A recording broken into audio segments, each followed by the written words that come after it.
England સામે રમાનારી ચોથી ટેસ્ટ મેચમાં ભારતને લાગ્યો મોટો ઝટકો. એક દિગ્ગજ ખેલાડી થયો ટીમમાંથી બહાર અને થયો ચોટીલ.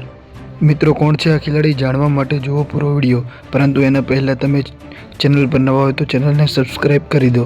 મિત્રો, હાલમાં ભારત અને ઇંગ્લેન્ડ વચ્ચે ટેસ્ટ સિરીઝની ચોથી ટેસ્ટ મેચ ચાલી રહી છે.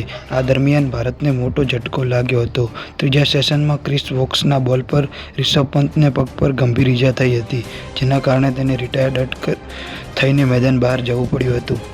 ઇંગ્લેન્ડના ઝડપી બોલર ક્રિસ વોક્સની ઓવરમાં રિવર્સ સ્વીપ મારવાના પ્રયાસમાં રિષભ પંતને જમણા પગ પર ઈજા થઈ હતી. પંતના પગમાંથી લોહી પણ નીકળતું હતું અને સોજો આવી ગયો. તે સમયે તે 37 રન પર બેટિંગ કરી રહ્યો હતો. પંતને પહેલા મેદાન પર જ તબીબી સહાય મળી હતી, પરંતુ ઈજાને જોતા તેને મેદાન બહાર લઈ જવાયો હતો. બીસીસીઆઈએ જણાવ્યું કે તેઓ સ્કેન રિપોર્ટની રાહ જોઈ રહ્યા છે. મિત્રો, ક્રિકેટ જગતને લગતી આવી તમામ ખબરોને સૌથી પહેલી મેળવવા માટે અમારી ચેનલને સબસ્ક્રાઇબ કરો.